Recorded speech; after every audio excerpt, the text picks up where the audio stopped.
புதுயுகம் நேயர்களுக்கு வணக்கம். இந்த நாள் உங்களுக்கு இனிய நாளாக அமையட்டும். ஆரோக்கியம் சார்ந்த ஒவ்வொரு நாளும் ஆரோக்கியம் சார்ந்த நிறைய சந்தேகங்களையும் கேள்விகளையும் நேயர்களாகிய நீங்க கால் பண்ணிக்கிட்ட தெரிஞ்சிட்டு இருக்கிற இந்த நிகழ்ச்சி டாக்டர் ஆன் கால். நேயர்களே, இன்னைக்கு டாக்டர் ஆன் கால் ஷோல உங்களுடைய ஆரோக்கியம் சார்ந்த அனைத்து விதமான கேள்விகளுக்கு நல்ல தீர்வுகளை கொடுக்கறதுக்காக ஆருஷ் ஹெர்பல் ஹாஸ்பிட்டல் இருந்து டாக்டர் தேவி சரவண்யா நம்ம கூட இணைஞ்சிருக்காங்க. வாங்க டாக்டர், வெல்கம் பண்ணிடலாம். வணக்கம் டாக்டர். வணக்கம். ஸோ மழைக்காலம் ஸ்டார்ட் ஆயாச்சு. இன்னைக்கு நாம் எடுத்துருக்கக்கூடிய டாபிக் வந்து வீசிங் பற்றி. இந்த மூச்சு திணறல் அப்படிங்கிறது எல்லா கிளைமேட்டிக் கண்டிஷன்ஸில் இருக்கக்கூடிய பேஷண்ட்ஸ், எல்லா கிளைமேட் கண்டிஷன்லையுமே இந்த வீசிங் பேஷண்ட்டுக்கு வந்து நிறைய ப்ராப்ளம்ஸ் இருக்கிறத நம்மளால் பார்க்க முடியுது. இந்த பர்டிகுலராக இந்த கிளைமேட்டில் வந்துட்டு இன்னும் அதிகப்படியாக இருக்கும். எஸ்பெஷலி இந்த மிட் நைட் டைமில் வந்துட்டு ஒரு எமர்ஜென்சி கேஸ் கூட நம்மளால் பார்க்க முடியுது. இதுலேருந்து நம்மளை எப்படி வந்து நம்ம தற்காத்து கொள்ளலாம்? ஓகே, இப்போது ஃபஸ்ட் வந்து நம்மளுக்கு வீசிங் எப்படி வருது அப்படின்றத பார்த்துக்கலாம். மோஸ்ட் ப்ராப்ளி நிறைய பேர்த்துக்கு பார்த்துக்கிட்டிங்கன்னா கிளைமேட் ஃபஸ்ட்டு நம்மளுக்கு சேஞ்ச் ஆகிடுச்சு அப்படின்ன உடனே உடம்புக்குள்ளேயும் நிறைய பேர்த்துக்கு நிறைய மாற்றங்கள் ஏற்பட ஆரம்பிக்கும். குளிர்காலம் மழைக்காலம் நம்மளுக்கு ஸ்டார்ட் ஆகிடுச்சு. இப்போ பார்த்திங்கன்னா மழை வந்து விடாமல் நம்மளுக்கு பெஞ்சிட்டே இருக்குது. அப்படி விடாமல் நம்மளுக்கு பெஞ்சிட்டே இருக்க மழை பார்த்திங்கன்னா வெளியே வந்து கிளைமேட் நம்மளுக்கு குளிர்ச்சியாக இருக்கும். நம்மளுடைய உடம்புக்குள்ளே மந்தம் பிடிக்க ஆரம்பிச்சிடும். கிளைமேட்டும் நம்மளுக்கு ரொம்ப குளிர்ச்சியாக இருக்கிறப்போ உடம்புக்குள்ளே வந்து அந்த ஒரு அக்னி வயிற்றில் வந்து நம்மளுக்கு செரிமானத்தை வந்து உண்டு பண்ணி விடுற அக்னி வந்து நம்மளுக்கு குறைவாகவே நம்மளுக்கு இந்த காலகட்டங்களில் இருக்கும். அப்போது மேலும் நம்ம வந்து என்ன பண்ணுறோன்னா, டைஜஷன் ஆகாத உணவுகள், கொஞ்சம் நல்லா செரிமானம் வந்து ரொம்ப டஃப்பாக டைம் எடுத்து ஆகும் பார்த்திங்களா, நான்வெஜ்ஜு இது மாதிரியான உணவுப் பொருட்கள், அப்புறம் இன்னும் ஒரு சில உணவுப் பொருட்கள்லாம் பார்த்திங்கன்னா நம்ம எடுத்துக்கிட்டோம் அப்படின்னா உடனே ஒவ்வாமை நம்மளுக்கு ஏற்பட்டு சரியாக டைஜஷன் ஆகாமல் இருக்கிறதுனால தான் அது நம்மளுக்கு ஒவ்வாமை ஏற்படுது. இப்போது நம்ம எடுத்துக்கிற சாப்பாடு வந்து பார்த்திங்க அப்படின்னா குடலில் வந்து நல்லா அனல், அந்த அக்னி நல்லா இருந்துச்சு, அந்த ஜுவாலை நல்லா இருந்தது அப்படின்னா நல்லா செரிமானமாகி நம்மளுக்கு கிரகிச்சு தள்ளிடும். இதே இது அந்த குடல் அக்னி வந்து நம்மளுக்கு ரொம்ப கம்மியான அளவில், குறைவான அளவில் இருக்கிறப்போ நம்ம உணவுகளை வந்து போட்டு நம்ம வந்து டம்ப் பண்ணுறோம் அப்படின்னா அது நம்மளுக்கு டைஜஷன் ஆகாமல் நம்மளுக்கு வயிற்றில் மந்தம் பிடிச்சிக்கும். மந்தம் பிடிக்கிறதுனா என்னென்னா, நம்ம சாப்பிட்ட சாப்பாடு சரியாக செரிமானம் ஆகாமல் மேலே எழும்பி நம்மளுக்கு வாமிட்டாகவும் வெளிப்படாமல் கீழே வந்து நம்மளுக்கு பேதியாகவும் இல்லை மோஷனாகவும் நம்மளுக்கு வெளிப்படாமல் அது வயிற்றுக்குள்ளேயே நம்மளுக்கு தங்கிக்கிட்டு நேரம் ஆக ஆக ஆக ஆக புளிப்புத்தன்மை வந்து அதில் ஜாஸ்தியாக ஏற ஆரம்பிச்சிடும். அந்த புளிப்புத்தன்மை ஏற ஏற அதிலிருந்து பார்த்திங்கன்னா ஒரு வகையான கேஸ் நம்மளுக்கு உருவாகிட்டே வரும். அந்த கேஸ் உருவாச்சு அப்படின்னா அப்படி கொஞ்சம் கொஞ்சமாக வயிறு பலூன் வந்து நம்ம ஊதுறப்போ அப்படியே பெருசாகும் பார்த்திங்களா, அதே மாதிரி தான் நம்மளுடைய வயிறும் நல்லா உப்பிக்கிட்டே வர ஆரம்பிக்கும். உப்பி வந்துச்சு அப்படின்னா அந்த வயிறு பகுதியில் இருக்கக்கூடிய அந்த காற்று வந்து மேல் வயிறை போட்டு அமுத்த ஆரம்பிக்கும். நம்மளுக்கு நிறைய பேர்த்துக்கு நம்மளுக்கு தெரியாத ஒரு விஷயம் என்ன அப்படின்னா, மேல் வயிறும் சேர்ந்து தான் நம்ம மூச்சு வாங்கி உள்ளே எடுக்கிறப்போ வந்து நம்மளுக்கு ஹெல்ப் பண்ணுது. ரெஸ்பிரேஷன், நம்மளுடைய மூச்சு உள்ளே எடுக்கிறதுக்கும் வெளியே விடுறதுக்கும் ஹெல்ப் பண்ணக்கூடியது பார்த்திங்கன்னா மேல் வயிறு நம்மளுக்கு ரொம்ப ஹெல்ப் பண்ணி கொடுக்கும். அப்போது அந்த காற்று போய் நம்மளுக்கு மேல் வயிறை போட்டு அமுத்துறப்போ என்ன ஆகும்னா நம்மளுக்கு மூச்சு திணறல் வந்து ஏற்பட ஆரம்பிக்கும், மூச்சு தடை வந்து நம்மளுக்கு ஏற்பட ஆரம்பிக்கும். அதனாலேயே நிறைய பேர்த்துக்கு வீசிங் வந்து உருவாக ஆரம்பிச்சிடும். 80% பார்த்திங்க அப்படின்னா டைஜஷன் சரியில்லாமல், இந்த குளிர்காலத்தில் மழை காலத்தில் பார்த்திங்கன்னா சரியான டைஜஷன் இல்லாமல் முறையற்ற டைஜஷன் இருக்கிறதுனால பார்த்திங்கன்னா வீசிங் பிரச்சனை உருவாக ஆரம்பிச்சிருது. இந்த வீசிங்கில் எப்படி இருக்கும் அப்படின்னா, நம்ம மூச்சு விட்டு எடுக்கிறப்போ கொருன்னு உள்ளுக்குள்ளே சவுண்டு கேட்கும். சில பேர்த்துக்கு அப்படியே வந்து மியூசிக் வாசிக்கிற மாதிரியே உள்ளுக்குள்ளே கொருன்னு நல்லா இழுக்கிற சவுண்டு கேட்கும். சில பேர்த்துக்கு சளியோடு இழுக்கிற சவுண்ட் கேட்கும். சில பேர்த்துக்கு வெறும் அந்த மியூசிக் சவுண்ட் மாதிரி உள்ளுக்குள்ளே வந்து வீன்னு நம்மளுக்கு கேட்க ஆரம்பிக்கும். அதைத்தான் நம்ம வந்து வீசிங் அப்படின்னு நம்ம சொல்கிறோம். இந்த வீசிங் அப்படின்றப்போ இது வந்து ஃபஸ்ட்டு பார்த்திங்கன்னா நம்மளுக்கு மூச்சு திணறல் பிரச்சனை, மூச்சு வந்து உள்ளே இழுக்கிறதுக்கும் வெளியே விடுறதுக்கும் சிரமமாக இருக்கக்கூடிய ஒரு ஸ்டேஜ் தான் நம்ம வீசிங் அப்படின்னு நம்ம சொல்கிறோம். இந்த வீசிங்கை நம்ம சரியாக கவனிக்காமல் அப்படியே நம்ம வச்சுட்டே இருக்கோம், இல்லை அந்த சமயத்துக்கு சரி பண்ணுறதுக்கு இன்ஹேலர் எடுத்துகிட்டு இருக்கோம், உள்ளே உள்ள சளியை வெளியே எடுக்காமல் நம்ம வேறு ஒரு வைத்தியத்தை பார்த்துக்கிட்டு இருக்கோம் அப்படின்னா பின்னாடி அந்த வீசிங் ஒரு 5 வருஷமோ 10 வருஷமோ இல்லை சில பேர்த்துக்கு ரொம்ப வீக்கான உடம்புகளுக்கு 1 வருஷமோ 2 வருஷமோ தாண்டி அது என்னவா மாறிடுதுன்னா ஆஸ்மா பிரச்சனையாக நம்மளுக்கு மாற ஆரம்பிச்சிருது.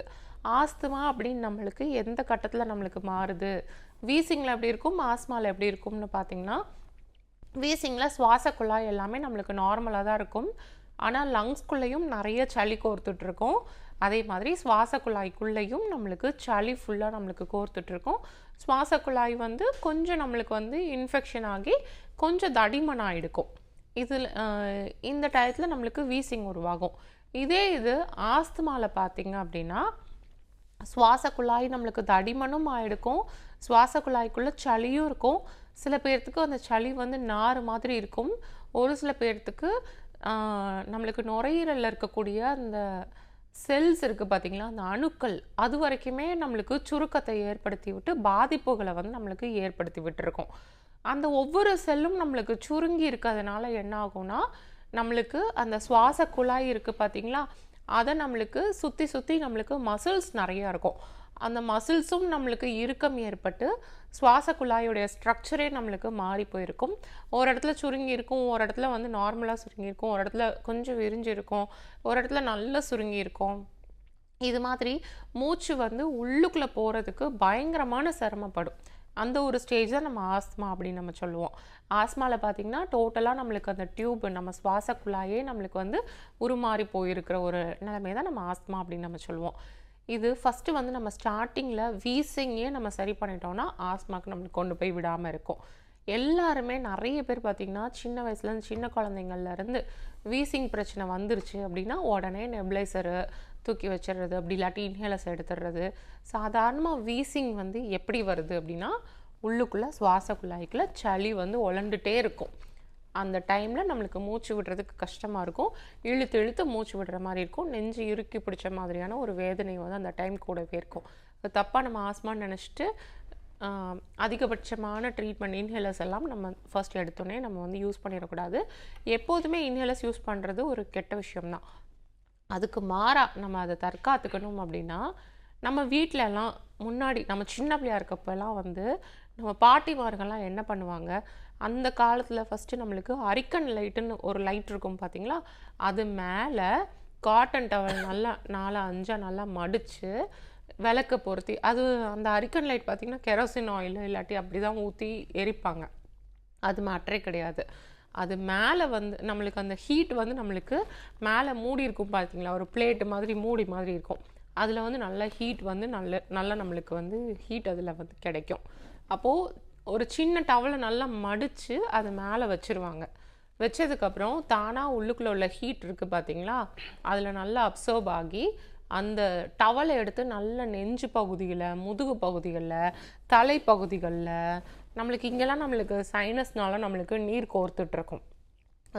அந்த இன்ஃபெக்ஷனும் கூட இருந்துச்சு அப்படின்னா தொண்டையிலலாம் சளி இருக்கும், நெஞ்சுக்குள்ளெல்லாம் நம்மளுக்கு நிறைய சளி இருக்கும். அதனால் சில பேர்த்துக்கு சளி இருக்கும் போது நெஞ்சில் இந்த பகுதிகளில் இங்கெல்லாம் குத்த ஆரம்பிக்கும்.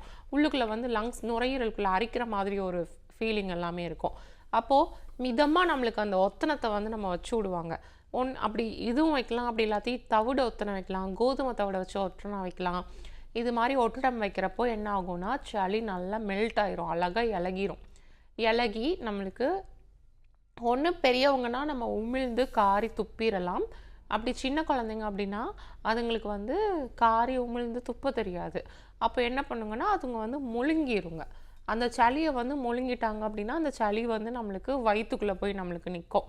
அப்படி வயிற்றுக்குள்ளேயும் நம்மளுக்கு நிற்கக்கூடாது. அதுக்கப்புறமா இதை பண்ணி முடிச்சதுக்கப்புறம் நம்ம என்ன பண்ணணும் அப்படின்னா, குப்பைமேனி இலை இருக்குது பார்த்திங்களா, அதை நல்லா அரைச்சி அது வந்து ஒரு நெல்லிக்காய் அளவு எடுத்து, இல்லாட்டி சின்ன குழந்தைங்களுக்குலாம் ஒரு சுண்டைக்காய் அளவு எடுத்து நல்லா கொஞ்சோண்டு தண்ணியில் கரைச்சி அதை வந்து கொஞ்சோண்டு ஒரு உப்புக்கல், பெரிய உப்புக்கல் இருக்குது பார்த்திங்களா, அது 1 கல் இல்லாட்டி 2 கல் போட்டு நல்லா மிக்ஸ் பண்ணி அதை வந்து அவங்களுக்கு குடிக்க கொடுத்துடணும்.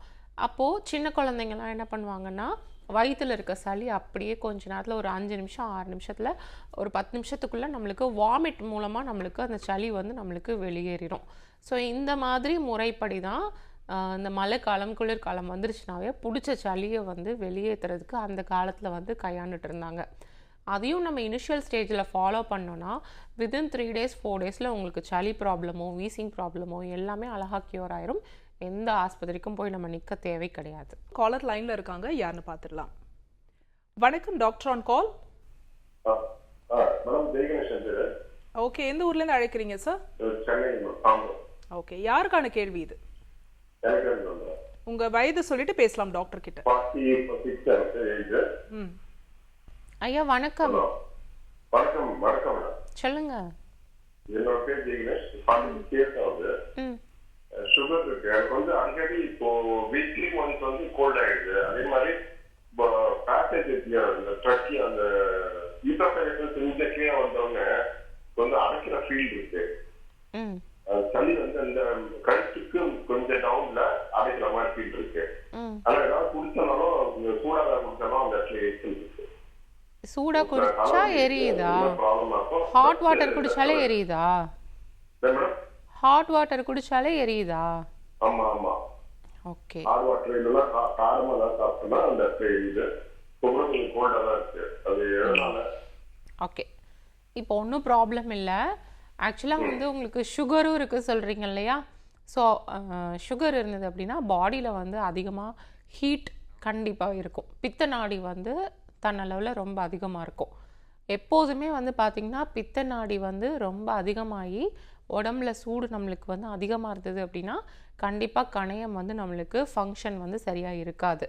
அதனால நம்மளுக்கு சுகர் பிரச்சனை வந்து உருவாகிருக்கு.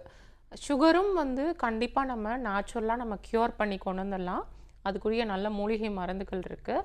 கரெக்டாக ஒரு 3 months எடுத்துகிட்டு அதுக்கப்புறமா நீங்கள் உங்களுடைய பிளட் டெஸ்ட்டு HbA1c எதை எடுத்து பார்த்தீங்கனாலும் எல்லாமே உங்களுக்கு நார்மல் ஆயிரும். ஒரு சில பேர் இன்சுலின் யூஸ் பண்ணிகிட்டு இருப்பாங்க பார்த்தீங்களா, அவங்களாம் வந்து தொடர்ந்து ஒரு 6 months எடுக்கிற மாதிரி இருக்கும். இனிஷியல் ஸ்டேஜில் தான் சுகர் இருக்குது, மைல்டாக தான் சுகர் இருக்குது அப்படின்றப்போ வித்தின் 3 monthsக்குள்ளே உங்களுக்கு பிளட் டெஸ்ட் ரிப்போர்ட்லாம் 1 month 2 monthலேயும் உங்களுக்கு நார்மல் வந்துடும். ஃபாஸ்டிங் போஸ்ட் பண்ணாலும் நல்லாவே நார்மல் வந்துடும். கணையம் நல்லா ஃபங்க்ஷன் ஆக ஆரம்பிச்சிடும். மற்ற எல்லா உறுப்புகளும் நல்லா ஃபங்க்ஷன் ஆக ஆரம்பிச்சிடும். HbA1c லெவல் முதற்கொண்டு நம்மளுக்கு நார்மல் ஆயிரும்.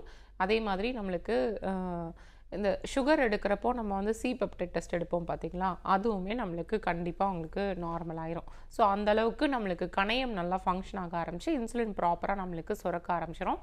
சுரந்த இன்சுலின் ப்ராப்பராக நம்ம டைஜஷனை வந்து நல்லா சாப்பிட்ற சாப்பாடு நல்லா மென்று சாப்பிட்டோம் அப்படின்னா அது கண்டிப்பாக நம்மளுக்கு குளுக்கோஸ் 6 ஃபாஸ்பேட்டாக நம்மளுக்கு உடஞ்சி செதறி வரும்.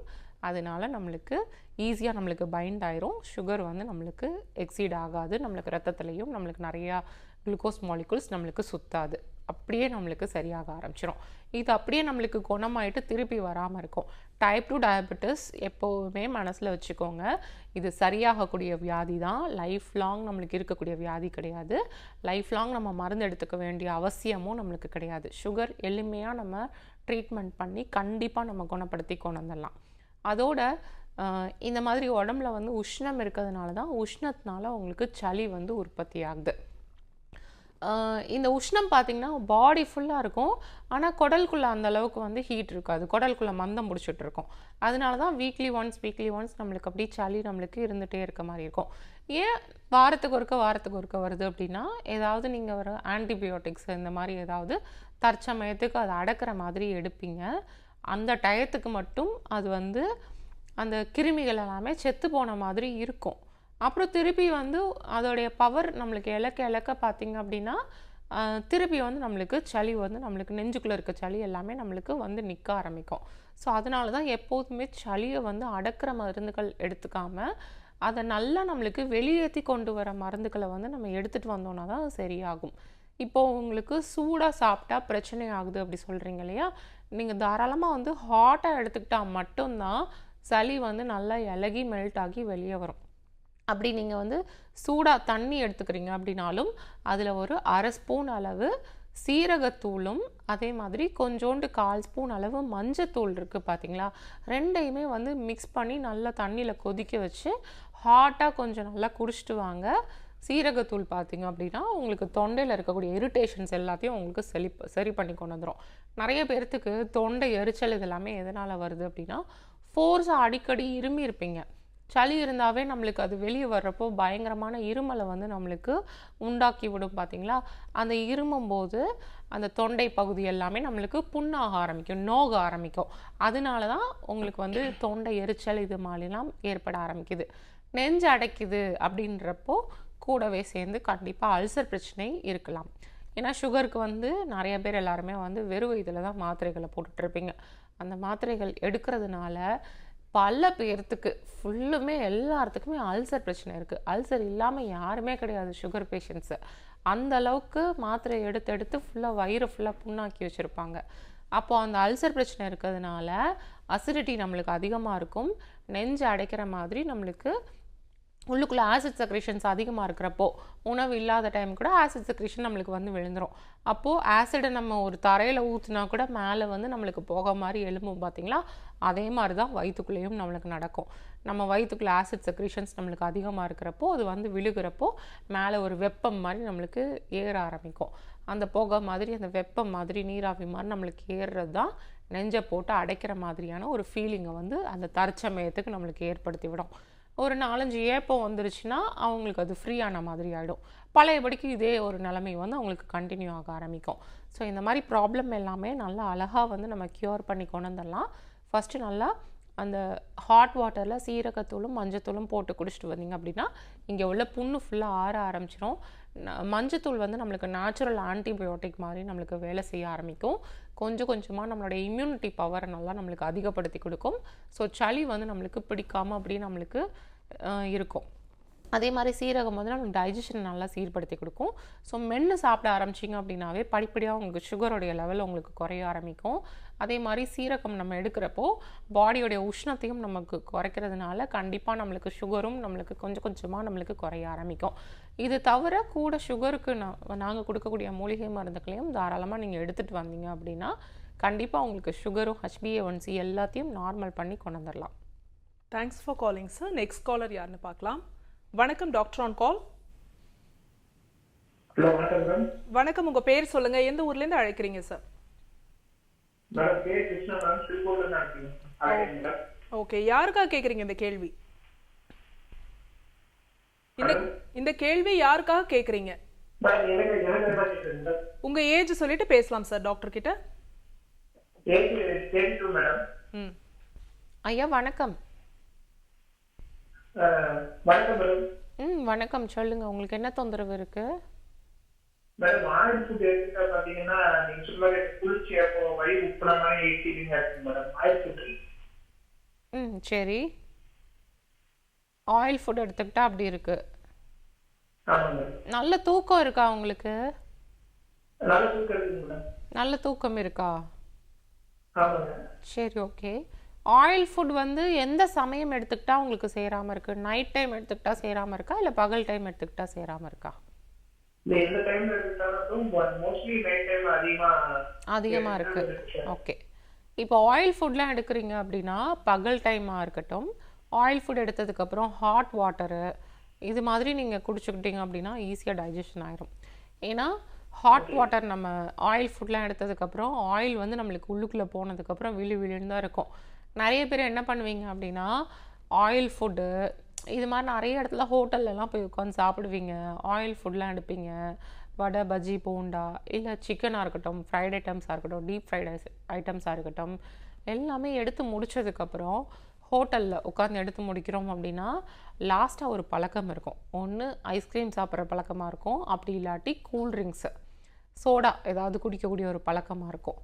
நல்லா இந்த மாதிரி கொழுப்பு சார்ந்த உணவுகளை வந்து சாப்பிட்டதுக்கப்புறமா நம்ம ஜில்லுன்னு இந்த மாதிரி ஐஸ்கிரீம்ஸோ சோடாவோ நம்ம குடிக்கிறப்போ என்ன ஆகும் அப்படின்னா அந்த கொழுப்பு வந்து என்ன ஆகும், நம்மளுக்கு உரைய ஆரம்பிக்கும். ஃப்ரிட்ஜுக்குள்ளே ஒரு கொழுப்பு சார்ந்த உணவுப் பொருளை வந்து நம்ம வைக்கிறோம், இல்லை நம்ம ஒரு குழம்பை நம்ம வைக்கிறோம் அப்படின்னா கொஞ்சம் அதிகமாக நம்மளுக்கு ஃப்ரீஸ் ஆகிடுச்சு அப்படின்னா மேலே அந்த குழம்புக்கு மேலே ஃபுல்லாக நம்ம அந்த எண்ணெய் ஃபுல்லாக எப்படி இருக்கும் அப்படியே தெரிஞ்சு நம்மளுக்கு கட்டி போயிடும். அதே மாதிரி தான் நம்மளுக்கு குளிர்காலத்துலலாம் ஒரு கோகனட் ஆயில் பாட்டிலுக்குள்ளேருந்து கோகனட் ஆயிலே வராது, நல்லா கெட்டி போய் உறைஞ்சி பனி மாதிரி உள்ளுக்குள்ளே போய் உறைஞ்சி போயிருக்கும். அப்போது நம்மளுக்கு உடம்பு வந்து குளிர்ச்சி ஆகிறப்போ நம்மளோட உடம்புக்குள்ளேயும் இதே தான் நம்மளுக்கு நடக்கும். அப்படி நம்மளுக்கு திரண்டு நம்மளுக்கு கொலஸ்ட்ரால் எல்லாமே நம்மளுக்கு அங்கங்கே நிற்கிறப்போ இது மாதிரிலாம் நம்மளுக்கு ஆகிறதுனால தான் இது நம்மளுடைய இருதயத்தில் பிளட் வெசல்ஸ்லலாம் நம்மளுக்கு கிளாட் மாதிரி நம்மளுக்கு கிளாக் மாதிரி நல்லா உருளையாக நம்மளுக்கு உருவாகிட்டு திடீர்னு போய் மாரடைப்பை நம்மளுக்கு உண்டு பண்ணி விடுது. திடீர்னு நைட் நம்மளுக்கு ஹார்ட் அட்டாக் அந்த மாதிரி பிரச்சனையெல்லாம் வருது பார்த்தீங்களா? அது எல்லாமே நம்மளுக்கு இந்த ஒரு தப்பான காரியம் நம்ம பண்ணிகிட்டு இருக்கிறதுனால தான் அந்த மாதிரி ஹார்ட் அட்டாக் இது எல்லாமே வருவதற்கு நிறைய வாய்ப்புகளாக இருக்குது. இளம் வயதுலேருந்து ஒரு 60-70 வயசுக்கு மேலே ஹார்ட் அட்டாக் வருது அப்படின்னா சரி, ரத்த நாளங்கள்லாம் வீக் ஆகிட்டு ரத்தோட்டம் சரியாக இல்லாமல் நம்மளுக்கு அடைப்பு ஏற்படுது அப்படின்றத ஒத்துக்கலாம். பட் 30, 20, 30, 40 இந்த மாதிரி ஏஜில் எக்ஸசைஸ் பண்ணுறப்போ நம்மளுக்கு ஹார்ட் அட்டாக் வருது, சும்மா இருக்கிறப்பே நம்மளுக்கு நைட் தூங்கி எந்திரிக்கிறதுக்குள்ளே நம்மளுக்கு அட்டாக் வருது அப்படின்னா காரணம் இதுதான். நம்மளுக்கு அங்கங்கே நம்மளுக்கு அந்த கொழுப்புகள் எல்லாமே நம்மளுக்கு உருண்டு திரண்டுக்கும். ஸோ நீங்கள் கொழுப்புகள் எடுத்துக்கிறீங்க, கொழுப்பு சார்ந்த உணவுகள் எடுத்துக்கிறீங்க அப்படின்னா அதை சாப்பிட்டு முடிச்சதுக்கப்புறம் சூடாக தான் கண்டிப்பாக நம்ம ஏதாவது குடிக்கணும். ஹாட் வாட்டரோ இல்லை ஹாட்டாக ஏதாவது ஒரு ட்ரிங்க்ஸ் கூட நீங்கள் குடிச்சிக்கலாம். அதுக்குன்னு கூல் ட்ரிங்க்ஸ் வேண்டாம். ஹாட்டான ஏதாவது ஒரு பிளாக் டீ, லெமன் டீ இந்த மாதிரி நம்ம குடிச்சிட்டு வந்தோம் அப்படின்னா கூட அது நம்மளுக்கு மொபிலைஸ் ஆகி அப்படியே போயிடும். நம்ம ஹாட்டாக குடிக்கிறப்போ என்ன ஆகும்னா அந்த திரண்டு நம்மளுக்கு கட்டிகளாக நம்மளுக்கு உள்ளுக்குள்ளே போய் நிற்காது, அப்படியே நம்மளுக்கு இலகி அப்படியே நம்மளுக்கு குடல் வழியாக நம்மளுக்கு எல்லாமே வெளியேற ஆரம்பிச்சிடும். மோஷனும் நம்மளுக்கு நல்லா ஃப்ரீயாக போக ஆரம்பிச்சிடும். அப்போது நம்மளுக்கு இருக்கிற ஃபேட் எல்லாமே நம்மளுக்கு தேவையான ஃபேட் மட்டும் நம்மளுடைய உடம்புல எடுத்துக்கிட்டு மீதி எல்லாமே நம்மளுக்கு அந்த தேவையில்லாத கொழுப்புகள் எல்லாமே நம்மளுக்கு மோஷன் வழியாக நம்மளுக்கு வெளியேற்றப்பட்டுரும். அதே சமயத்தில் நம்மளுக்கு பித்தப்பை நல்லா நம்மளுக்கு ஆரோக்கியமாக இருந்ததுனா தான் நம்ம எடுத்துக்கக்கூடிய கொழுப்புகள் தேவையான அளவுகளை நம்மளுக்கு உடம்புல டைஜஷன் பண்ணி கொடுக்கும். அந்த ஃபேட்டை ஃபுல்லாக நம்மளுக்கு நல்ல ஃபேட்டி ஆசிட் மெட்டபாலிசம் எல்லாத்தையும் ஸ்டிமுலேட் பண்ணி கொழுப்புகள் எல்லாத்தையும் நம்மளுக்கு எனர்ஜி ஆக்கி கொடுக்கும். அந்த பித்த நீரும் நம்மளுக்கு நல்லா நார்மலாக இருக்கும். அதுக்கு கல்லீரல் ஃபங்க்ஷன் நம்மளுக்கு நல்லா இருக்கணும். ஸோ இது எல்லாமே நம்மளுக்கு ஒருங்கிணைஞ்சு நல்லா செயல்பட்டது அப்படின்னா இந்த ப்ராப்ளம் நம்மளுக்கு வராது. நம்ம ஒரு கொழுப்பு சார்ந்த உணவுகள் எடுத்துருக்கிறப்போ தாராளமாக எடுத்துக்கலாம், அதுவும் நம்மளுக்கு ஈஸியாக டைஜஷன் ஆயிரும். ஸோ இந்த மாதிரி ப்ராப்ளம் இருக்குது அப்படின்னா இதை கரெக்ட் பண்ணுறதுக்கு, அதே மாதிரி டைஜஷனை நல்லா என்ஹான்ஸ் பண்ணி கொடுக்குறதுக்கும் நல்ல மூலிகை மருந்துகள் ஆருஷ் ஹெர்பல் ஹாஸ்பிட்டல்ஸில் இருக்குது. அதை ஃபாலோ பண்ணிங்க அப்படின்னாவே கம்ப்ளீட்டாக உங்களுக்கு இந்த ப்ராப்ளம் க்யூர் ஆயிரும். சப்போஸ் உங்களுக்கு ஹாட் வாட்டர் இதெல்லாம் எடுத்து உங்களுக்கு சரியாகலை, இன்னும் டைஜஷன் அப்படி தான் இருக்குது அப்படின்னா நாங்கள் கொடுக்கக்கூடிய மூலிகை மருந்துகள் தாராளமாக எடுத்துகிட்டு வாங்க, கண்டிப்பாக உங்களுக்கு சரி பண்ணி கொடுத்துடலாம். காலர் லைனில் இருக்காங்க, யாருன்னு பார்த்துடலாம். வணக்கம், டாக்டர் ஆன் கால். வணக்கம்மா. வணக்கம், உங்க பேர் சொல்லுங்க, எந்த ஊர்ல இருந்து அழைக்கிறீங்க சார்? என் பேர் ராஜ்குமார், வெள்ளிவாக்கத்துல இருந்து பேசுறேம்மா. ஓகே, யாருக்காக கேக்குறீங்க இந்த கேள்வி? எனக்காக கேக்குறேன் மேடம். உங்க வயது சொல்லிட்டு பேசுங்க டாக்டர் கிட்ட. வணக்கம். Good morning madam. Good morning. Rajkumar, என் வயசு 65. சொல்லுங்க சொல்லுங்க சொல்லுங்க.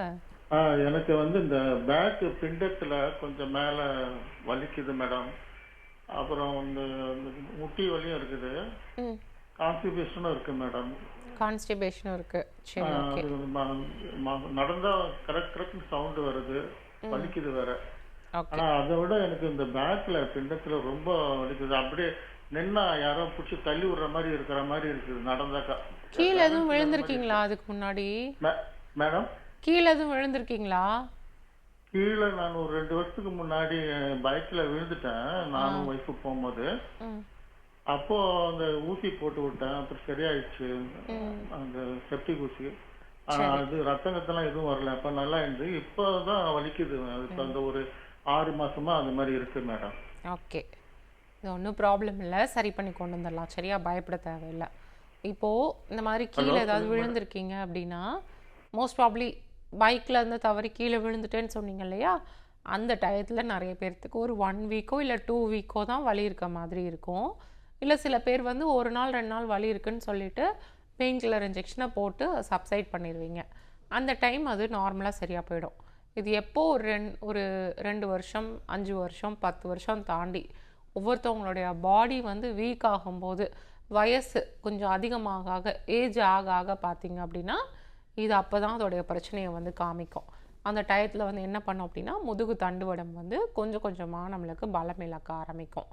உள்ளுக்குள்ளே இருக்கக்கூடிய அந்த தண்டுவடத்துக்கு நடுவில் இருக்கக்கூடிய அந்த டிஸ்க்கு இருக்கு இல்லையா, அந்த ஜவ்வு, அது என்ன ஆகும் அப்படின்னா அதோடைய லைனிங் ஆனுலார் நல்ல திக்காக ஒரு கவரிங் ஜவ்வை சுற்றி இருக்கும். அது வந்து கொஞ்சம் கொஞ்சமாக விரிசல் விட ஆரம்பிக்கும். இல்லாட்டி விழுந்த டைமே அது வந்து விரிசல் விட்டுருக்கும், அதை நம்ம சரியாக கவனிக்காமல் விட்டுருப்போம். அப்போ அந்த விரிசலுக்குள்ளேருந்து கொஞ்சம் கொஞ்சமாக அந்த ஜெல் நம்மளுக்கு அப்படியே வீக் ஆகி வெளியே வந்து அப்படியே கொஞ்சம் கொஞ்சமாக அது லீக் ஆகி நம்மளுக்கு வெளியே வரும். வெளியே வந்து வந்து வந்து வந்து நம்மளுக்கு நரம்பை போட்டு நல்லா அழுத்த ஆரம்பிக்கும் அந்த ஜவ்வு. அது நரம்பை போட்டு அழுத்தும் போது தான் நம்மளுக்கு கால் இழுக்கிற மாதிரி வலிக்கும். அதே மாதிரி சைடு பக்கத்துலலாம் வலிக்கும். பர்டிகுலராக நிறைய பேர்த்துக்கு நடு முதுகு தண்டுவடத்தில் வலி இல்லாமல் அது அப்படியே தாண்டி நம்மளுக்கு இடது பக்கமோ இல்லை வலது பக்கமோ அந்த சைடில் இடுப்பு சைடில் வலி இருக்கும். அதுக்கப்புறமா அந்த நரம்பு எங்கெல்லாம் நம்மளுக்கு ஊடுருவி போகுதோ அந்த இடத்துலலாம் நம்மளுக்கு வலி அப்படியே பின்னாடி அப்படியே பிடிச்சிட்டு இழுக்கிற மாதிரி ஒரு வலி இருக்கும். அந்த வலி வந்து நம்மளுக்கு காலில் வந்து விரல் இருக்குது பார்த்திங்களா, அந்த லாஸ்ட் விரல் சின்ன விரல் இருக்குது பார்த்திங்களா, அது வரைக்கும் நம்மளுக்கு இழுத்து பிடிக்கிற மாதிரி வலிக்கும். அப்படியே ஒவ்வொரு விரல் அளவுக்கு நம்மளுக்கு வலி அப்படியே பரவிட்டே வரும். இதை தான் நம்ம வந்து முதுகு தண்டுவட வலி, லம்பார் ஸ்பான்லோசிஸ் அப்படின்னு நம்ம சொல்லுவோம். இது நம்மளுக்கு ஏஜ் ஆக ஆக அந்த கூன் விழுகிற ப்ராசஸ் நடக்கும் போதும் இந்த மாதிரி பிரச்சனை ஏற்பட ஆரம்பிக்கும். இல்லை நம்ம கீழே விழுந்துட்டாலோ அடிபட்டு விழுந்துட்டாலோ நம்ம சரியாக நாள் கணக்காக நம்ம வருஷ கணக்காக உட்கார்ற போஸ்டர் சரியில்லாமல் உட்காடுறோம், சரியாக நேராக நிமிர்ந்து உட்காராமல் அப்படி சாஞ்சு உட்காடுறோம், இப்படி சாஞ்சு உட்காடுறோம், காலை மேலே தூக்கி மடித்து வச்சு உட்காடுறோம். அது ஒரு மாதிரி சரியான போஸ்டரில் உட்காராமல் ஸ்டைல் மாறி மாறி உட்காந்துட்டு இருக்கிறதுனாலையும் லாங் டேர்மாக அதை பண்ணிகிட்டு இருக்கிறதுனாலையும் நம்மளுக்கு வரும். அதுக்கப்புறம் ரொம்ப நேரம் நிற்கிறதுனால, ரொம்ப நேரம் நின்று ஸ்ட்ரெயின் பண்ணி வேலை செய்கிறதுனால, அதிகமாக எடைகளை வந்து தூக்கிறதுனால, படி ஏறி இறங்குறதுனால, அதிகமான நம்மளுடைய உடல் வன்மைக்கு மீறின அதிகமான வேலைகளை நம்ம வந்து வேலைப்பளுகளை போட்டு இழுத்து போட்டு ஸ்ட்ரெயின் பண்ணி செய்கிறப்போ அதுவும் நம்மளுக்கு விடுபட்டு இது மாதிரி நம்மளுக்கு பிரச்சனையை ஏற்படுத்தும். அதுக்கப்புறமா ஏதாவது ஒரு சர்ஜரி பண்ணுறதுக்கு முன்னாடி L4 L5க்கு நடுவில் வந்து லம்பார் பங்க்சர் பண்ணியிருப்பாங்க. இது மாதிரி பண்ணுறப்போ நகர்ந்துட்டாங்க அசைஞ்சிட்டாங்க அப்படின்னா சில பேர்த்துக்கு லம்பார் பங்க்சர் ஃபோர்ஸாக பண்ணுறப்போ கூட விரிசல் விட ஆரம்பிச்சிடும். இது மாதிரி காரணங்கள்னால அந்த டிஸ்க் எல்லாமே நம்மளுக்கு வெளியே நகர்ந்துட்டு அது நரம்பை போட்டு நம்மளுக்கு அழுத்துறதுனால வலி வந்து ஏற்பட ஆரம்பிக்கும்.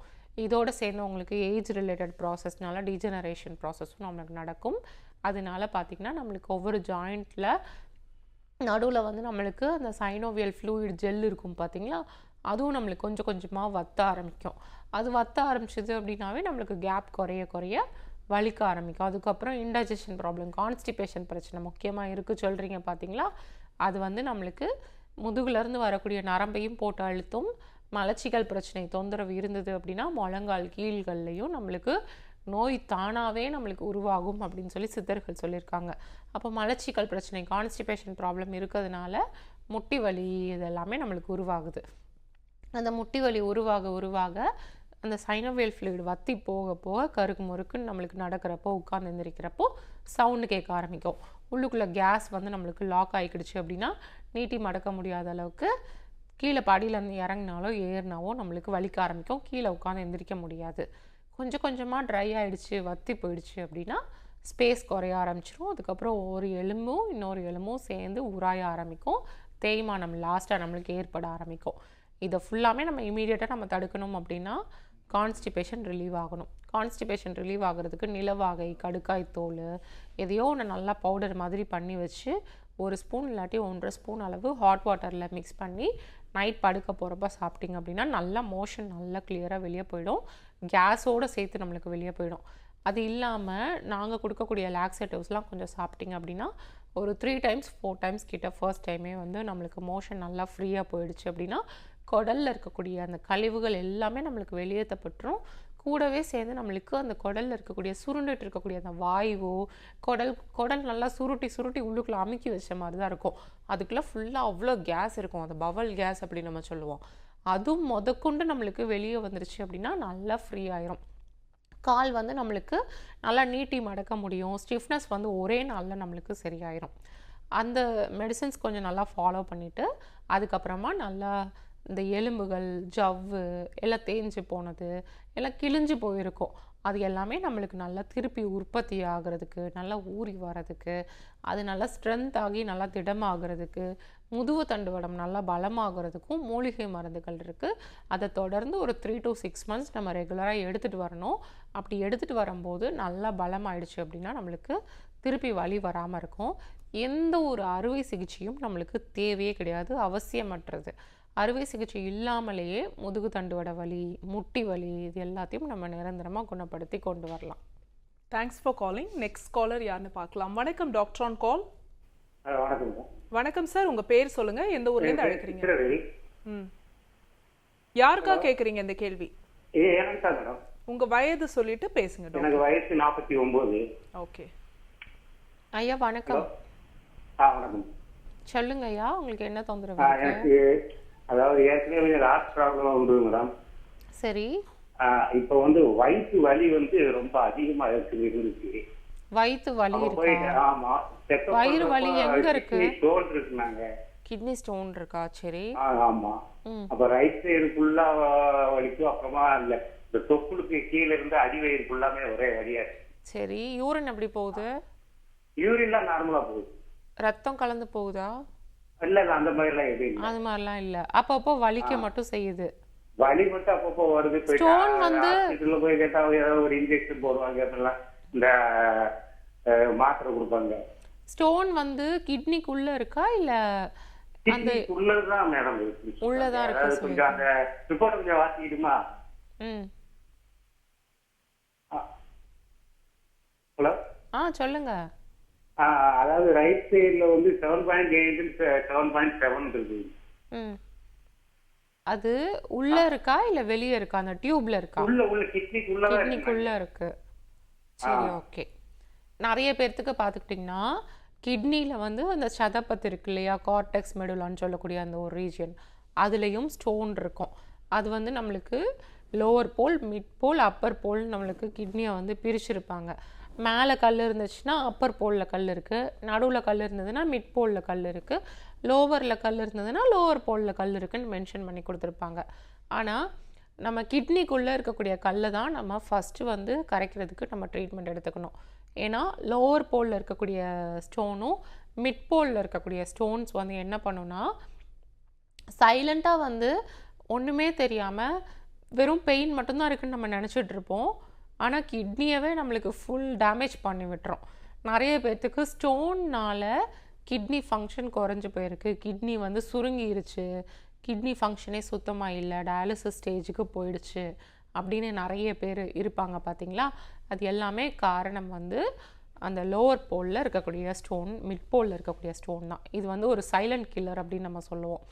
அதனால கிட்னிக்குள்ளே கல் இருந்தது அப்படின்னா அதை ஃபஸ்ட்டு நம்ம கரைக்கிறதுக்குரிய மருத்துவம் நம்ம எடுத்துகிட்டு வரணும்.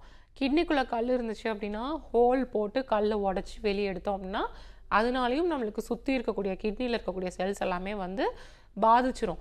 ஒன்ஸ் அழிஞ்சிருச்சுன்னா டோட்டலாக நம்மளுக்கு அப்படியே எல்லா செல்லும் நம்மளுக்கு அழிய ஆரம்பிச்சிரும். அதனால அதெல்லாம் ஸ்டாப் பண்ணிவிட்டு அது மாதிரி வைத்தியம் எப்போதுமே ஃபாலோ பண்ணக்கூடாது. நல்ல தண்ணி குடித்தோம் அப்படின்னாவே கிட்னிக்குள்ளே இருக்கக்கூடிய கல் எல்லாமே நம்மளுக்கு கரைய ஆரம்பிக்கும். அதோட தாண்டி நம்ம நெருஞ்சி முள் இருக்குது பார்த்தீங்களா, அதோடைய கஷாயம், அதுக்கப்புறம் பொங்கலுக்கு எல்லாருமே வீட்டை சுற்றி காப்பு கட்டுவோம்ல, ஒரு பூளைப்பூன்னு சொல்லி ஒரு வெள்ளை கலர் பூவை வச்சு, அது நம்ம கஷாயம் போட்டு குடித்தாலும், சிறுகன் பீலைன்னு நம்ம சொல்லுவோம், அதை வச்சு கஷாயம் போட்டு குடித்தாலும் நம்மளுக்கு கல் கரையும். அப்புறம் சில கல் பார்த்திங்க அப்படின்னா அந்த கிட்னியில் மான் கொம்பு மாதிரி ஒரு சில பேர்த்துக்கெலாம் கல் உருவாகியிருக்கும். அது கரெக்டாக நம்மளுக்கு அந்த இதுக்குள்ளெல்லாம் நம்மளுக்கு அப்படியே அந்த கிட்னியில் பிரான்ச்சாக நம்மளுக்கு விரிஞ்சு வந்திருக்கும். கரெக்டாக அதுக்குள்ளே மட்டும் நம்மளுக்கு ஸ்டோன் மாட்டிக்கிட்டு இருக்கும். ஃபில்ட்ரேஷன் ப்ராசஸை நம்மளுக்கு தடுத்துட்ருக்கோம். கிட்னி நம்மளுக்கு நல்லா ஃபில்டர் பண்ணி கொடுக்கும்ல, கெட்ட கழிவுகள் எல்லாத்தையும் நல்லா வெளியேற்றி யூரின் வழியாக நம்மளுக்கு ஃபில்டர் பண்ணி கொடுக்கும். அந்த செயல்முறையை நம்மளுக்கு தடுத்துக்கிட்டு மான் கொம்பு மாதிரியும் ஒரு சில பேர்த்துக்கு கல் உருவாகிட்டு இருக்கும். சில பேர்த்துக்கு பார்த்துக்கிட்டிங்கன்னா கல் வெளியே அந்த பெல்விஸ் பகுதியில் உருவாயிட்டு அது கரெக்டாக அப்படியே நம்மளுக்கு அந்த யூரேட்டர் இருக்குல்ல, அந்த அந்த சின்ன டியூப் மாதிரி ஒன்று இருக்கும், பிளாடருக்கு கனெக்ட் பண்ணுற டியூப் மாதிரி இருக்கும், மூத்திரப்பையோட கனெக்ட் பண்ணுற டியூப் மாதிரி ஒன்று இருக்கும். அது வழியாக நம்மளுக்கு சில ஸ்டோன்லாம் நகர்ந்து வந்துட்டுருக்கும். அதில் கூர்மையான ஸ்டோன்லாம் இருந்தது அப்படின்னா, உருண்டை ஸ்டோன் இருந்தது அப்படின்னா அது நம்மளுக்கு கிழிக்காது, ஒன்றும் பண்ணாது. இதே இது நம்மளுக்கு அதில் கூர்மையான ஸ்டோன் இருந்தது அப்படின்னா அது என்ன பண்ணுன்னா நம்மளுக்கு குத்தி கிழிச்சு விட்டு ரத்தத்தை நம்மளுக்கு வெளிப்படுத்த வைக்கும். அப்போது நம்மளுக்கு உள்ளுக்குள்ளே கிட்னிக்குள்ளே நம்மளுக்கு ஸ்டோன் இருக்குது அப்படின்னா அடிக்கடி நம்மளுக்கு வலி ஏற்பட்டுகிட்டே இருக்கும். அந்த ஸ்டோன் பார்த்திங்கன்னா குட்டி சைஸ்லேருந்து மில்லிமீட்டர் சைஸ்லேருந்து சென்டிமீட்டர் சைஸ் வரைக்கும் கூட இருக்கும். சில பேர்த்துக்குலாம் 7 சென்டிமீட்டர் 8 சென்டிமீட்டர் வரைக்கும் கூட பெரிய அளவில் ஸ்டோன்ஸ் இருக்கும், கிட்னிக்குள்ளே இருக்கும். நிறைய பேர்த்துக்குலாம் பார்த்திங்கன்னா 3 சென்டிமீட்டர் 4 சென்டிமீட்டர் அளவில் நிறைய பேர் அந்த ஸ்டோன்ஸ் வச்சுட்டு இருப்பாங்க. அப்போ அந்த ஸ்டோன் நம்மளுக்கு பெருசாக ஆக கிட்னி செல்ஸை ஃபுல்லாக நம்மளுக்கு டேமேஜ் பண்ணிவிடும். அதுக்கடுத்து பார்த்திங்கன்னா நம்மளுக்கு பைலோனெஃப்ரைட்டிஸ் அந்த மாதிரி கண்டிஷன்ஸ் ஏற்படுத்தி விடும். ஹைட்ரோயூரிட்ரோனெஃப்ரோசிஸ் இந்த மாதிரியான கண்டிஷன்ஸ்லாம் நம்மளுக்கு ஏற்படுத்தி விட்டுச்சு அப்படின்னா நம்மளுக்கு எண்டு ஸ்டேஜில் நம்மளுக்கு ரீனல் ஃபெயிலியர் தான் கொண்டு போய் விடும். ஸோ இந்த சொன்ன கஷாயங்களை வந்து கரெக்டாக ஃபாலோ பண்ணுங்கள். தண்ணி நல்லா ரெகுலராக குடிங்க. அதே மாதிரி கொஞ்சம் ஸ்டோன்ஸ் வந்து நம்மளுக்கு கேபேஜு, காலிஃப்ளவரு இது மாதிரியான உணவுப் பொருட்கள், நிறைய பெஸ்டிசைட்ஸ் அடிக்கக்கூடிய மூலிகைகள், உணவுப் பொருட்கள் எல்லாத்தையும் வந்து நம்ம கொஞ்சம் தவிர்த்துக்கணும். அது தவிர்த்துக்கிட்டோம் அப்படின்னா ஸ்டோன்ஸ் நல்லா கரைய ஆரம்பிச்சிடும். அதுக்கப்புறமா மூலிகை மருந்துகளும் நம்மளுக்கு இருக்குது. அந்த மருந்துகள் எடுக்கிறப்போ நம்மளுடைய ஸ்டோன்ஸ் வந்து பார்த்திங்கன்னா நிறைய பேர்த்துக்கு அது உடஞ்சும் நல்லா வெளிப்பட்டுரும், தன்னால் நம்மளுக்கு கரைஞ்சும் வெளிப்பட்டுரும். நாங்கள் கொடுக்கக்கூடிய மூலிகை மருந்துக்குள்ளே 2-3 நாள் நம்ம பேஷண்ட்ஸ்க்கு வந்து வெளியே வந்திருக்கோம் பார்த்திங்களா, அந்த ஸ்டோன்ஸ் எல்லாத்தையும் எடுத்து மருந்துக்குள்ளே போட்டாவே அது தன்னை போல் 2 நாள் 3 நாள்லேயே அது கரைஞ்சி போயிடும். அந்தளவுக்கு நல்ல மூலிகை மருந்துகள் இருக்குது. அது நம்ம உள்ளே இன்டேக்காக எடுக்கிறப்போ கண்டிப்பாக ஸ்டோன்ஸ் நம்மளுக்கு கரைஞ்சிரும். ஸ்கேன் பண்ணி பார்த்துக்கலாம். திருப்பி ஸ்கேன் பண்ணி பார்க்குறப்போ ஒரு ஸ்டோன்ஸும் இருக்காது, நார்மல் ஆகிடும். காலர் லைனில் இருக்காங்க, யாருன்னு பார்க்கலாம். வணக்கம் டாக்டர் ஆன் கால், உங்கள் பேர் சொல்லுங்கள். அம்மா வணக்கம்மா. கோகிலாம்மா. சரிம்மா, எந்த ஊர்லேருந்து அழைக்கிறீங்க? ராமநாதபுரம்மா. சரிம்மா, யாருக்கான கேள்வி இது? எனக்கு தான்மா. உங்கள் வயது சொல்லிட்டு பேசுங்கம்மா டாக்டர் கிட்ட. 52மா. ஓகே அம்மா வணக்கம். வணக்கம்மா. சொல்லுங்கம்மா, என்ன ப்ராப்ளம் இருக்கு? அம்மா எனக்கு வந்துமா யூட்ரஸ்ல வாயில வந்து புண்ணு இருக்குன்னு டாக்டர் சொல்றாங்க. சரி. ஸ்கேன்ல இப்போ ட்ரீட்மெண்ட் தான் 14 இயர்ஸா போயிட்டு இருக்கு. 14 வருஷமாவா? ஆமா, அது புண்ணு வந்து ஆறிட்டு அப்புறம் மறுபடியும் வந்துருது. சரி, அது புண்ணு எரிச்சல் அது மாதிரி எதுவும் இருக்கா? வலி வந்து மிடில்ல வந்து 3 டைம்ஸ் பண்ணிருக்கோம். என்னம்மா? மிடில்ல வந்து பயாப்சி பண்ணிருக்கோம். சரி, 3 டைம்ஸ். growth எதுவும் இல்லை அப்படின்னு சொல்றாங்க. யூரின்லாம் நல்லா போகுதா? யூரின் நல்லா போகுதுமா. இப்போ வந்து யூரின் போகும்போதும் ஸ்மெல் எதுவும் இருக்கா?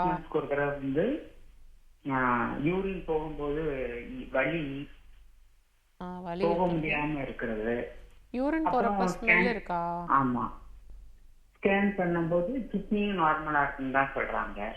கிட்னி நார்மலா இருக்கும். சில பேர்த்துக்கு யூரினரி இன்ஃபெக்ஷனும் யூட்ரஸ் இன்ஃபெக்ஷனும் சேர்ந்து இருக்கும்ல. இதுக்கு வந்து நீங்க என்ன பண்றீங்கன்னா கடுக்காய் தோல், நெல்லிக்காய் தோல், தாண்டிக்காய் தோல், சரியா? 3மே தோல் தான். கொட்டையை எடுத்துடணும். எடுத்துட்டு நல்லா பவுடர் மாதிரி 3யுமே சரிசம் அளவில் எடுத்துக்கோங்க. 50 கிராம்ஸ் அளவு எல்லாமே எடுத்துட்டு பவுடர் மாதிரி நல்லா பண்ணி வச்சு ஒன்றா மிக்ஸ் பண்ணி நல்லா பவுடர் மாதிரி பண்ணி வச்சுக்கோங்க. சளிச்சு எடுத்து வச்சுக்கோங்க. நல்லா நைஸ் பவுடர் எடுத்து வச்சுக்கோங்க. அது ஒரு 2 ஸ்பூன் அளவு 3 ஸ்பூன் அளவு ஒரு மக்கு தண்ணியில், ஒரு மக்கு தண்ணி இல்லாட்டி ஒரு டஃப் தண்ணியில் கலந்து மிக்ஸ் பண்ணி வச்சுக்கோங்க. நீங்கள் ரெஸ்ட் ரூம் போயிட்டு வரப்பெல்லாம் இதை வச்சு வாஷ் பண்ணுங்கள். எப்பேற்பட்ட புண்ணாக இருந்தாலும் சரி, இது வந்து நம்மளுக்கு சரி பண்ணி கொடுத்துரும். அந்த துவர்ப்பி சத்துக்கள் வந்து அதில் வந்து டேனின் அப்படின்னு ஒரு பொருள் வந்து இருக்குது, வேதிப்பொருள் இருக்குது. அந்த டேனின் வந்து பார்த்திங்க அப்படின்னா உடம்புல இருக்கக்கூடிய அத்தனை புண்ணையும் அது சரி பண்ணி கொடுத்துரும். அது சரி பண்ண முடியாத ஒரு விஷயம் கிடையவே கிடையாது. இதை மட்டும் ஒரு 1 வீக் இல்லை 2 வீக் ரெகுலராக ஃபாலோ பண்ணுங்கள். அந்த அலர்ஜி, அந்த புண்ணு எல்லாமே நம்மளுக்கு சரியாக ஆரம்பிச்சிடும்.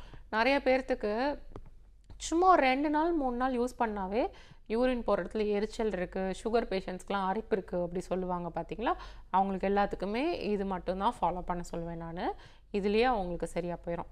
அதே மாதிரி தான் கர்ப்பப்பை வாயில் இருக்கக்கூடிய புண்ணையும் இதில் இருக்கக்கூடிய அந்த டேனின் சத்து கண்டிப்பாக நம்மளுக்கு ஆற்றி விட்டுரும். இதை வந்து கூட சேர்த்து ஃபாலோ பண்ணுங்கள். டெய்லி ரெஸ்ட் ரூம் போயிட்டு வர்றப்போ இந்த தண்ணியை வச்சு நீங்கள் வாஷ் பண்ணுங்கள். அந்த புண்ணு ஃபுல்லாக ஆற ஆரம்பிச்சிடும். அதுக்கப்புறமா கர்ப்பப்பையில் வாயில் புண்ணு இருக்குது, கர்ப்பப்பையில் புண்ணு இருக்குது, கர்ப்பப்பையில் கட்டிகள் இருக்குது, இது மாதிரி எல்லாத்துக்குமே வந்து நம்ம மருத்துவமனையில் ஒரு தைலம் வந்து நம்ம கொடுக்குறோம். அதை வந்து நம்ம டெய்லி வந்து 5 சொட்டு கணக்குகளில் வந்து நம்ம எடுத்துகிட்டு வரணும். பீரியட்ஸ் வராதவங்க மந்த்லி 1 or 2 வந்து ரெகுலராக வெறும் வயிற்றில் காலையில் எடுத்துக்கலாம். 15 ml-லேருந்து 20 ml, சில பேர்த்துக்கு 25-30 ml வரைக்கும் கொடுப்போம். அதே மாதிரி பீரியட்ஸ் வரவங்களுக்கு பார்த்தீங்க அப்படின்னா, பீரியட்ஸ் நின்று போனவங்களுக்கு மந்த்லி ஒன்ஸ் எப்போனாலும் எடுத்துக்கலாம். பீரியட்ஸ் நல்லா ரெகுலராக வந்துட்டு இருக்கவங்களுக்கு அந்த பீரியட்ஸ் வரக்கூடிய அந்த 3 நாள் 4 நாளுமே நம்ம வந்து இந்த மூலிகை மருந்துகள் தைலத்தை வந்து நம்ம எடுத்துக்க சொல்லுவோம். இதை வந்து நம்ம எடுத்துக்கிறப்போ கரெக்டாக நம்ம பீரியட்ஸ் டைம் எடுக்கிறப்போ பார்த்திங்கன்னா அது நல்ல கர்ப்பப்பைக்குள்ள இருக்கக்கூடிய புண்ணு கட்டி எல்லாத்தையும் நம்மளுக்கு வந்து வெளியேற்றி கொடுத்துரும். கர்ப்பப்பையில் என்ன பிரச்சனைகள் இருந்தாலும் அதை வந்து நம்மளுக்கு சீர் செஞ்சு சரி பண்ணி நம்மளுக்கு கொடுத்துரும். ஸோ அந்த அளவுக்கு நல்ல வலிமை வாய்ந்த மூலிகை எண்ணெய் வந்து இருக்குது. அதை நம்ம எடுக்கிறப்பையும் இது மாதிரியான பிரச்சனைகள் நம்மளுக்கு சரியாக ஆரம்பிச்சிடும். இதனால் ஒயிட் டிஸ்சார்ஜ் இது மாதிரி ப்ராப்ளம் இருக்குது அப்படின்னா வெள்ளை பூசணி இருக்குது பார்த்திங்களா, அதை வந்து நல்லா காய் மாதிரி எடுத்து வச்சு சமைச்சு சாப்பிடுங்க. அதை நல்லா ஜூஸ் மாதிரி எடுத்தும் தாராளமாக வந்து எடுத்துக்கலாம். சளி பிடிக்கிற மாதிரி இருக்குது அப்படின்னா மிளகு சீரகம் போட்டு காய் மாதிரி கூட சமைச்சு எடுத்து வச்சு சாப்பிடுங்க. இதை ஃபாலோ பண்ணுங்கள். அதுக்கப்புறமா வந்து நம்ம யூட்ரஸ்க்கு ஸ்ட்ரென்த் கொடுக்கறதுக்கு, யூட்ரஸில் இருக்கக்கூடிய பிரச்சனைகள் எல்லாத்தையும் சரி பண்ணுறதுக்கு நல்ல சிறந்த மூலிகை மருந்துகள் டானிக்ஸ் எல்லாமே இருக்குது. அதை கூட சேர்த்து நீங்கள் எடுத்துகிட்டு வந்தீங்க அப்படின்னா இப்படி 14 வருஷம் ட்ரீட்மெண்ட் அவசியமே கிடையாது. கர்ப்பப்பையில் இருக்கக்கூடிய வாயில் இருக்கக்கூடிய புண்ணு, அந்த கர்ப்பப்பை கழுத்தில் இருக்கக்கூடிய புண்ணு, இதெல்லாம் சொல்லுவோம் பார்த்திங்களா, செர்விசைட்டிஸ்ன்னு நம்ம இங்கிலீஷில் சொல்லுவோம். இது மாதிரியான பிரச்சனைகள் எல்லாமே வந்து ஒன்றுமே இல்லாமல் ஈஸியாக நம்மளுக்கு 2-3 மந்த்ஸில் சரியாகக்கூடியது. அது சரியானதுக்கப்புறம் உங்களுக்கு வந்து அந்த யூரின் போகிறப்ப வலி இது மாதிரியான தொந்தரவுகள் வந்து ஃபஸ்ட்டு எதுவுமே இருக்காது. அது எதுவுமே இல்லை அப்படின்னா உங்களுக்கு சரியாக ஆரம்பிச்சிருச்சு அப்படின்னு தான் அர்த்தம். அதுக்கப்புறமா திருப்பி நம்மளுக்கு ஒயிட் டிஸ்சார்ஜ் அதெல்லாம் எதுவுமே இல்லாமல் இருந்துச்சு, நல்லா நார்மலாக இருந்துச்சு, அந்த இடத்துல ட்ரை ஆகாமல் அரிப்பு இல்லாமல் ஒரு மாதிரி ஊறல் எடுக்காமல் இருந்துருச்சு அப்படின்னாவே உங்களுக்கு புண்ணு குணமாயிடுச்சு அப்படின்றது அர்த்தம். நம்ம திருப்பி நம்ம டெஸ்ட் பண்ணிலாம் எடுக்க வேண்டிய அவசியம் கிடையாது. ஸோ நாங்கள் கொடுக்கக்கூடிய மூலிகை சிகிச்சை மருந்துகள் கரெக்டாக ஃபாலோ பண்ணிட்டு வாங்க, கண்டிப்பாக உங்களுக்கு சரியாயிரும். நீங்கள் வெளியூராக இருக்கீங்க அப்படின்னா ஆன்லைன் கன்சல்ட்டிங் கூட நீங்கள் எடுத்துக்கலாம். மருந்துகள் அப்படியே நீங்கள் கொரியர் மூலமாக நீங்கள் வாங்கிக்கலாம். தாராளமாக அங்கே இருந்த மாதிரியே நீங்கள் மருந்துகள் வந்து ஸ்டார்ட் பண்ணி சாப்பிடலாம். அதுக்குமே உங்களுக்கு நல்ல பயன் கொடுக்கும். ஏன்னா நிறைய பேர் பார்த்திங்க அப்படின்னா ரீச் பண்ண முடியாதவங்களாம் இருப்பாங்க. யூஎஸில் இருக்கவங்க, கனடாவில் இருக்கவங்க, ஆஃப்ரிக்காவில் இருக்கவங்க, சிங்கப்பூரில் இருக்கவங்க, மலேசியாவில் இருக்கவங்க, இது மாதிரியான தமிழ் மக்கள் எல்லாமே வந்து பார்த்திங்க அப்படின்னா எங்களோட ஆரோஷ் ஹெர்பல் ஹாஸ்பிட்டல்ஸில் ட்ரீட்மெண்ட் எடுத்துகிட்டு இருக்காங்க. அவங்க எல்லாருமே வந்து ஆன்லைன் மூலமாக தான் கன்சல்ட்டிங் எடுத்து மருந்துகள் வந்து நம்ம கொரியர் மூலமாக நம்மளுக்கு எந்த கண்ட்ரியில் இருக்காங்களோ அங்கே நம்ம அனுப்பி வச்சுருவோம். அவங்க எல்லாமே மருந்துகள் இது மாதிரி தான் எடுத்து ஆரோக்கியமாக இருக்காங்க, நல்லா இருக்காங்க. அவங்களுடைய கிளைமேட் கண்டிஷன்ஸ் கூட அவங்க எதிர்த்து மருந்துகள் எடுத்து நல்லா ஆரோக்கியமாக இருக்காங்க. ஸோ அது மாதிரி வெளியூரில் இருக்கவங்க பார்த்திங்க அப்படின்னா நாள் கடத்தாமல் ஒரு பிரச்சனையை வந்து தள்ளி போடாமல், வந்து பார்க்க முடியலையே அப்படின்றத தள்ளி போடாமல் அதுக்கேற்ற மாதிரி ஆன்லைன் கன்சல்ட்டிங் எடுத்து மருந்துகள் வந்து தாராளமாக கொரியர் மூலமாக வாங்கியும் நீங்கள் வந்து எடுத்துக்கலாம். ஸோ அப்படி பண்ணும்போதும் உங்களுக்கு கண்டிப்பாக உங்களுக்கு சளி பிரச்சனை, ஆஸ்மா பிரச்சனை, வீசிங் பிரச்சனை, அதுக்கப்புறம் சொரியாசஸ் ப்ராப்ளமு, ஆர்த்ரைட்டிஸ் பிரச்சனை, முழங்கால் முட்டி வலி, கர்ப்பப்பை சார்ந்த பிரச்சனைகள், ஸ்டோனு, இது மாதிரி அத்தனை டிசீஸும் நம்மளுக்கு நல்லா சரியாக ஆரம்பிக்கும். கொஞ்சம் கொஞ்சமாக நம்மளுக்கு ஒரு சில நோய்கள்லாம் பார்த்திங்க அப்படின்னா நாள் கணக்காக வச்சுருப்பாங்க, அது எல்லாமே நம்மளுக்கு படிப்படியாக நம்மளுக்கு மாறி நல்ல குணம் கிடைக்க ஆரம்பிக்கும். Thanks for காலிங்மா. ஸோ இப்போ நீங்கள் சொன்னக்கூடிய விஷயங்கள் வந்து பெரும்பாலான கர்ப்பப்பை சார்ந்த பிரச்சனை இருக்கக்கூடிய பெண்களுக்கு ரொம்ப உபயோகமாக இருந்திருக்கும். நன்றி டாக்டர். ஸோ இந்த மழை காலத்தில் பொதுவாக இருக்கக்கூடிய சளி தொந்தரவாக இருக்கட்டும், ஆஸ்துமா, இந்த மாதிரியான பிரச்சனைகள்லேருந்து நம்மளை எப்படி தற்காத்து கொள்ளலாம், என்ன மாதிரியான விஷயங்கள்லாம் இந்த கிளைமேட்டில் நம்ம ஃபாலோ பண்ணலாம்? ஓகே, இப்போது நம்மளுக்கு மழை காலம் குளிர்காலம் இருக்குது. அப்போ என்ன பண்ணிக்கணும் அப்படின்னா நல்லா ஹாட் வாட்டர் இது மாதிரி நம்ம எடுத்துக்கணும். அதே மாதிரி நம்மளுக்கு தலை லைட்டாக கனமாக இருக்குது, லைட்டாக சளி பிடிக்கிற மாதிரி இருக்குது, இப்போ நம்மளுக்கு சளி பிடிக்க போகுது அப்படின்னாவே லைட்டாக தொண்டை கரகரப்பு, தொண்டையில் முள் சொருகின மாதிரி, தொண்டையில் ஒரு இரிட்டேஷன்ஸ் பண்ணுற மாதிரி, இது மாதிரிலாம் நம்மளுக்கு ஏற்படும் பார்த்திங்களா. தொண்டையில் இருக்கக்கூடிய கிருமி இமீடியட்டாக நம்மளுக்கு டெஸ்ட்ராய் பண்ணணும் அப்படின்னா ஸ்டீம் இன்ஹலேஷன் நம்மளுக்கு சிறந்ததாக இருக்கும். ஃபஸ்ட்டு எடுத்தோடனே நல்லா ஆவி பிடிச்சிருங்க. நல்லா வாய், நல்லா கண், மூக்கு எல்லாத்தையும் நல்லா ஓப்பன் பண்ண ஸ்டேஜில் வச்சு மூக்கெலாம் நல்லா ஆவி நல்லா உரியணும். நல்லா அப்படி ஆவி பிடிச்சிட்டிங்க அப்படின்னாவே, நல்லா வாயெல்லாம் ஓப்பன் பண்ணி ஆவி பிடிச்சிட்டிங்க அப்படின்னாவே அந்த தொண்டையில் இருக்கக்கூடிய கிருமிகள் எல்லாமே நம்மளுக்கு மடிஞ்சிரும். நம்மளுக்கு நல்லா ஃப்ரீ ஆயிரும். சளி ஃபுல்லாக இலகி மெல்ட் ஆகி நம்மளுக்கு வெளியே வந்துடும். அதுக்கப்புறமா ஹாட் வாட்டரில் நைட்டு படுக்க போகிறப்ப வந்து ஹாட் வாட்டர்லேயோ இல்லை மில்க்லேயோ நல்லா மஞ்சத்தூள், மிளகுத்தூள், சீரகத்தூள் எல்லாமே போட்டு மிக்ஸ் பண்ணியும் குடிச்சிக்கலாம். ஹாட் வாட்டரில் கொதிக்க வச்சு அதில் கொஞ்சோண்டு தேன் மிக்ஸ் பண்ணியும் நம்ம வந்து குடிச்சிக்கலாம். இதெல்லாம் நம்ம ஃபாலோ பண்ணிட்டு வந்தோம் அப்படின்னா சளி வரவிடாமையே நம்ம வந்து பார்த்துக்கலாம். ஒன்ஸ் நம்மளுக்கு தொண்டை கரப்பாக ஏற்பட்டுட்டு லைட்டாக நம்மளுக்கு சளி வருது அப்படின்னாலே அந்த டைம் குடிச்சிட்டோம் அப்படின்னாவே நம்மளுக்கு 1 நாள் 2 நாள்லேயே நம்மளுக்கு சரியாயிரும். அதுக்கப்புறம் ரொம்ப முத்திருச்சு அப்படின்னா நாங்கள் கொடுக்கக்கூடிய மூலிகை மருந்துகள் ஃபாலோ பண்ணிங்க அப்படின்னாவே அதுக்கே நம்மளுக்கு குணமாயிரும். ஆருஷ் ஹெர்பல் ஹாஸ்பிட்டல்ஸில் சளி, வீசிங், ஆஸ்மா குணப்படுத்துறதுக்கு, நிரந்தரமாக குணப்படுத்துறதுக்கு, வாழ்நாள் முழுக்க திருப்பி வரவிடாத அளவுக்கு நல்ல மூலிகை மருந்துகள் இருக்குது. ஸோ இன்றைக்கி டாக்டர் ஆன் கால் ஷோவில் சளி, ஆஸ்துமா, மூச்சு திணறல் தொந்தரவுக்கு நல்ல தீர்வுகளை கொடுத்தீங்க. நேர்கள் கேட்ட நிறைய ஆரோக்கியம் சார்ந்த கேள்விகளுக்கு பொறுமையாக பதில் சொன்னீங்க. மிக்க நன்றி டாக்டர். தேங்க்யூ. என்ன நேர்களே, இன்னைக்கு டாக்டர் ஆன் கால் உங்களுக்கு ரொம்ப யூஸ்ஃபுல்லாக இருந்திருக்கும் நம்புறோம். இதே மாதிரி இன்னொரு ஹெல்தியான எபிசோடில் உங்களை சந்திக்கிறோம். அது வரைக்கும் நன்றி, வணக்கம்.